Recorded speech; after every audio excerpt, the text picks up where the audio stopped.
pretty sure we all know by now what civil asset forfeiture is. For those who aren't familiar, simply put, it's the cops that can come in and take your stuff, your money, your house, even if you're not found guilty of a crime. The police, if they suspect that there's a crime on your property or your property is involved in a crime or whatever, they can come and take your stuff. Now, that entire thing is pretty Orwellian, and so that's a bit of a problem. Now, I think we should get rid of it. We shouldn't have civil asset forfeiture, and there's, you know, it's a pretty big lefty position, and it's also a position in the libertarian right. So that's interesting. And that's actually a good thing. That's something that we can actually work together with some members of the, for example, libertarian movement in order to do, right? So now some places have actually done that. For example, New Mexico. New Mexico actually passed a law on this. And now you have politicians that I don't normally agree with, people like Rand Paul or Justin Amash, who are in favor of getting rid of this thing. In fact, Amash just put forward legislation to try to ban it nationally, which is great. Now the cops absolutely hate it. Going back to New Mexico here, they passed back in 2015, unanimously, by the way, a bill to end just about all forms of civil asset forfeiture. Now, of course, there's a little bit of a caveat in that, but for the most part, they've essentially banned this. Now, as a response, prosecutors and sheriffs raged. They melted down. Eliminating civil forfeiture, they argued, would, in their words, hand the bad guys a win and put the public safety at risk. In fact, here's Ken Christensen, chair of the State Sheriff's Association, saying this, quote, "You'll get less law enforcement," who noted, by the way, that police departments use forfeiture to help fund their budgets. Now, I'm going to do a breakdown of this later on in the story, near the end of the story, to show you where that money actually goes. But first, really, that's interesting, right? Less law enforcement, really, because it feels like now, you know, especially in the wake of Black Lives Matter protests, that the cops have been policing the shit out of everyone quite effectively. So I don't know. I don't really believe it. Okay. More nonsensical arguments here from you know, the cops, right? Criminal organizations will grow richer and more powerful. The end result is the cartels are going to ramp up their money laundering and cash exchanges in the state of New Mexico tenfold. Well, you know what would put a stop to that? If you decriminalize drugs. Portugal did it. There are states that have done that as well. And they've been incredibly effective. And again, New Mexico did this. But here's the thing. Here's why cops are against this. Cops want easy drug busts. They do. It's easy, and then they get money. Drug offenders are actually less likely to be violent in prison, especially for, you know, things like marijuana. It's really easy money for them. They can steal your stuff. Anything that they consider could be involved with, you know, dealing or drug crimes, they can take. And people, and I'll give you the numbers on this too, they don't often fight back. So now, private prisons also are part of this equation. They make a nice chunk of cash by imprisoning people who are nonviolent drug offenders. And they get tons and tons of money from the state. And so there's all that. But I feel like I've gotten ahead of myself. Let's get to the end result, right? The end result in New Mexico, after they passed this ban, well, it was not doom and gloom. Let's just say that, okay? According to a new study published on Tuesday by the Institute for Justice, the predicted rise in crime and drop in arrests did not materialize in New Mexico. In fact, this is based on FBI data. Arrest and offense rates in New Mexico remained essentially flat before and after the 2015 law went into effect. Now, that is, of course, based on an examination of crime overall, as well as drug possession, drug sales, and driving under the influence. So you basically had no change. Arrest and offense rates were also consistent with trends in the states of Colorado and Texas. Interesting.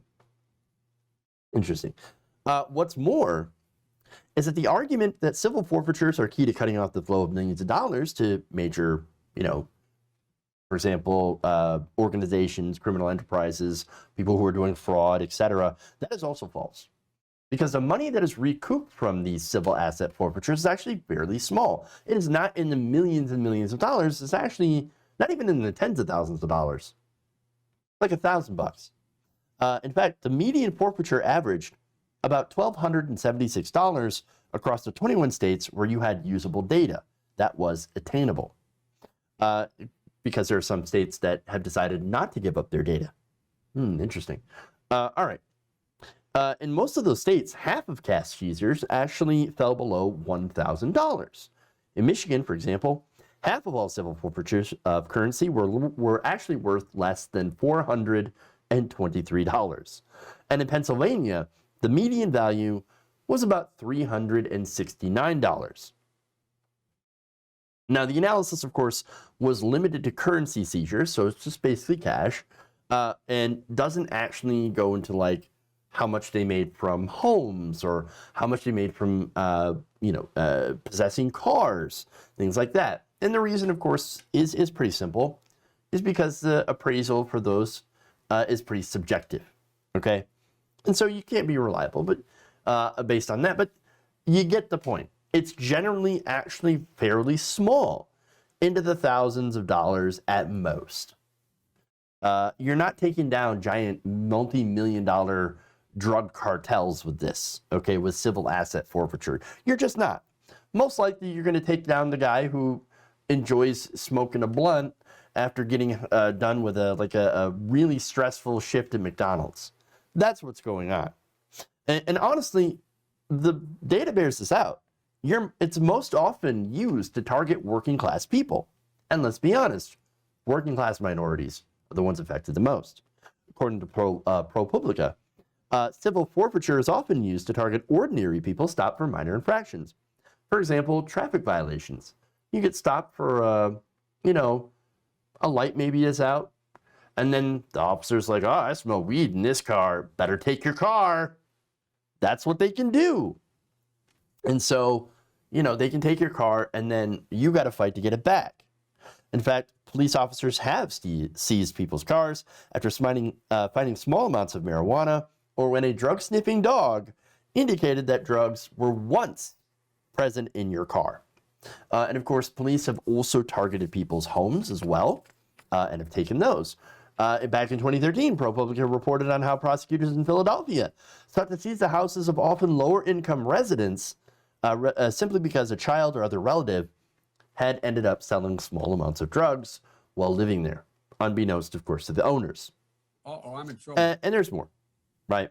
Some of the families of these homes that were stolen ended up spending years in court and tens of thousands of dollars just to try to get their house back. And there's more. Cops generally don't want to bother to the dangerous, drug kingpins, right? They're incentivized to target lower dollar seizures because they are not worth challenging in court. The cost of hiring a lawyer and sometimes filing court fees may well exceed the amount of money that is at issue. So, if the cops come and take $1,000 or take a car that's worth $1,500, right?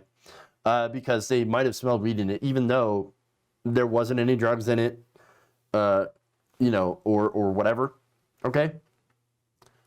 It takes far more money to go and challenge that in court to get your stuff back. And so they just got a free car off you, which they'll go and they'll, maybe sell it off, auction it, and pocket the cash, okay? And so that's what they do. In fact, speaking of what they do with the money, well, here's how they spend that money. Breakdown.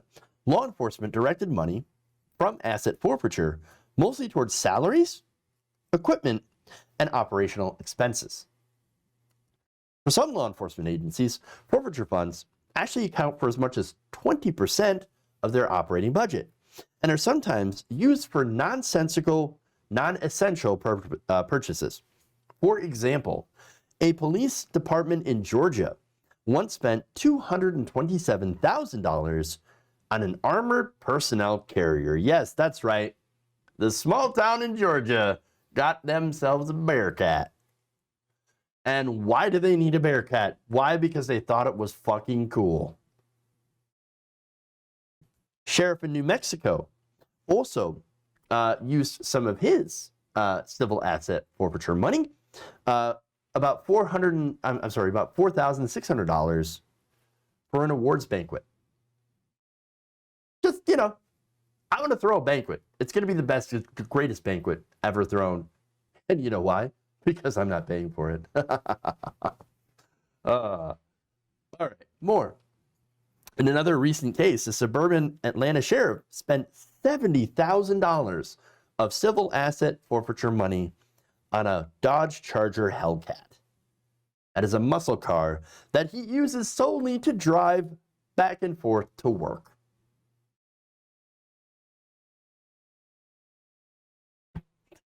This is what they do. This is what they do. Yeah, great.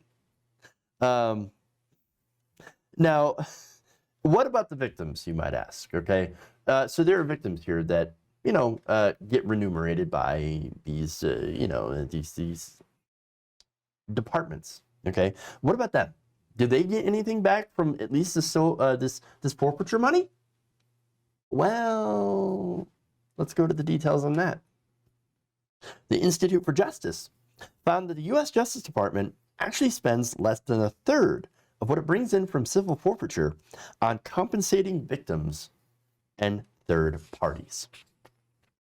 They found that at least in 6 of the 15 states that disclose data on how forfeiture funds are spent, including Florida, Illinois, Oregon, and Utah, none of the money obtained by civil asset forfeiture went towards paying back victims of crime for what they lost. The other 9 states either use negligible amounts to compensate victims or do not specify whether any money goes to the victims. So, muscle cars and APCs for the cops and wonderful banquets, nothing for you, or next to nothing for you. And by the way, in many states, they can still come take your stuff. Civil asset forfeiture, everybody, they can do that.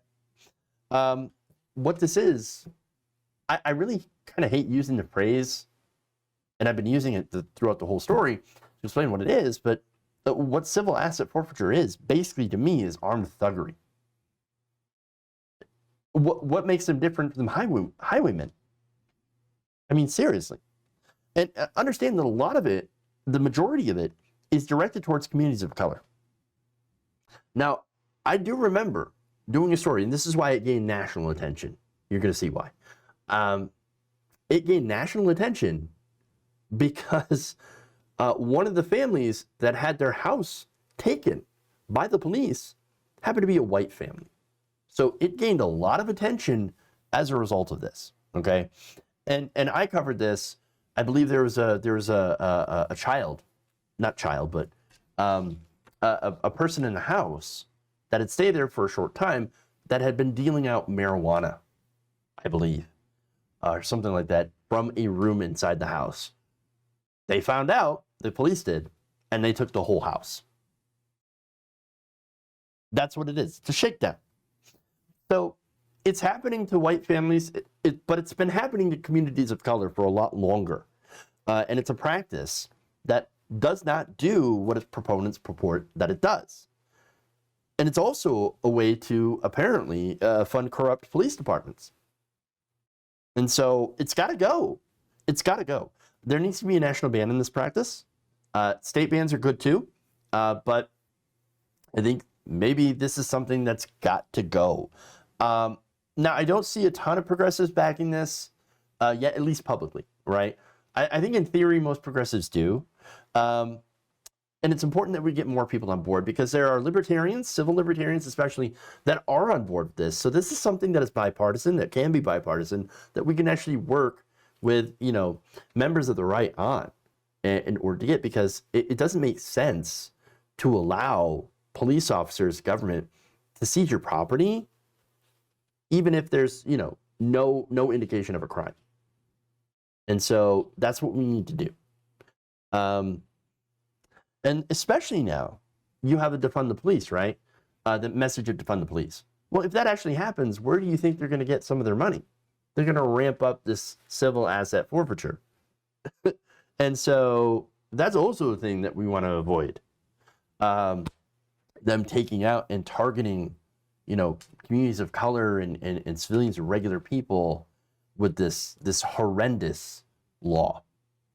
If you enjoyed this video, please give us a like and share with your friends. You can subscribe and help out the channel by becoming a patron. It's patreon.com/Jeff Waldorf, or you can become a channel member as well by hitting the join button below.